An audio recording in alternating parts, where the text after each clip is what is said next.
Bom dia, sétimo ano. Preparados para mais uma semana de muitos estudos? Agora com novidades, temos uma plataforma nova.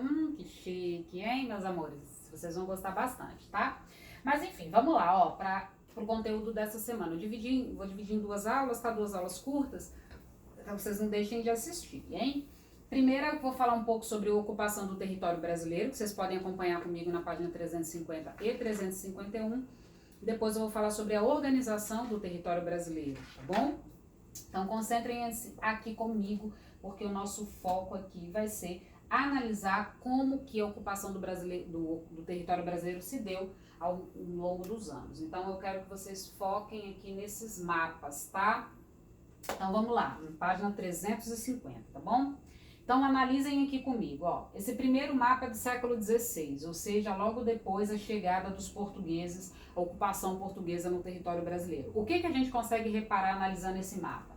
Que nesse período a ocupação brasileira estava concentrada no litoral, certo? Então você consegue observar, ó, todo o desenvolvimento econômico e ocupacional brasileiro estava no litoral, certo? Então você analisa aqui, ó, nós temos destaque para o pau-brasil, cana-de-açúcar e um pouquinho da pecuária. O pau-brasil ainda dominava essa região litorânea, a exploração do pau-brasil, né, para mandar para Portugal. E também os engenhos de cana-de-açúcar que começam a surgir aqui na região nordestina do território brasileiro. Então a gente ainda vai ter uma ocupação muito pequena e concentrada na região litorânea do Brasil. Um dos motivos do litoral brasileiro ser até hoje a região que tem a maior ocupação brasileira, né? Quando você olha a concentração da população brasileira, a gente vê que a concentração maior está na região litorânea. Ok? Então, durante o século XVI, a gente tem esse cenário. Mudando aqui para o século XVII, a gente vê que já muda muito. Então, a gente pode observar uma expansão da ocupação muito grande acontecendo do século XVI para o século XVII, certo? Então, o que a gente vai ter aqui de destaque? A cana-de-açúcar aumenta bastante a produção, se vocês olharem aqui, o pau-brasil já começa a entrar em declínio, e o que a gente faz? O pau-brasil é o primeiro ciclo econômico brasileiro, né? A cana-de-açúcar vai ser o segundo. Então, aqui nesse momento, a gente já vai começar a ter um destaque maior para a cana-de-açúcar, só que depois a cana-de-açúcar ela vai declinar também. Todo ciclo ele tem seu auge, depois ele declina, né? A cana-de-açúcar não vai ser diferente, ok? E aí a gente vai começar a ter um destaque muito grande aqui para a pecuária. Olha como que a pecuária avança para o interior, né? A pecuária são os roxinhos, avança bastante. E também as drogas do sertão aqui na região do Nordeste, tá? Gente, drogas do sertão, a gente vai ter ali o cacau, o urucum, tá? Isso que eles chamam de drogas do sertão.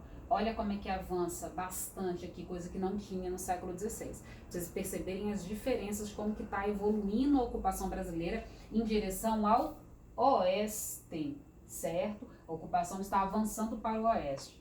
Vamos acompanhar agora os outros dois mapas, ó.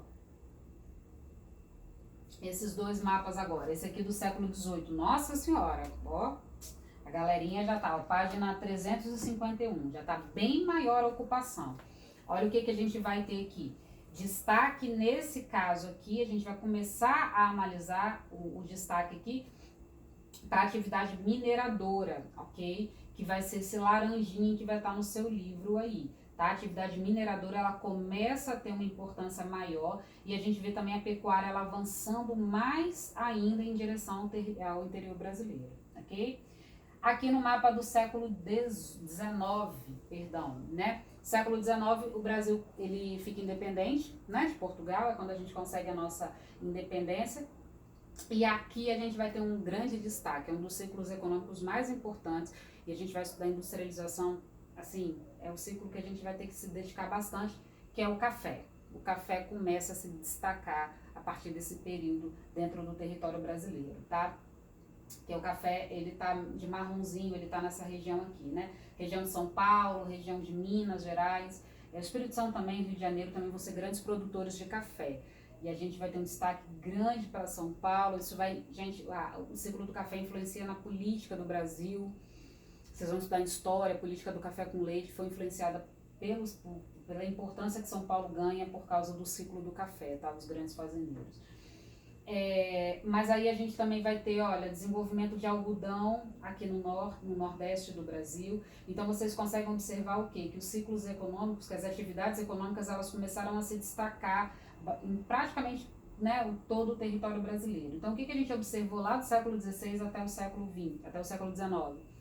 Um aumento das atividades econômicas dentro do território brasileiro, um aumento da ocupação, a gente passa, a gente caminha para o oeste, né, nessa ocupação do Brasil, que antes era só no litoral e agora se dá, né, em todo o território brasileiro.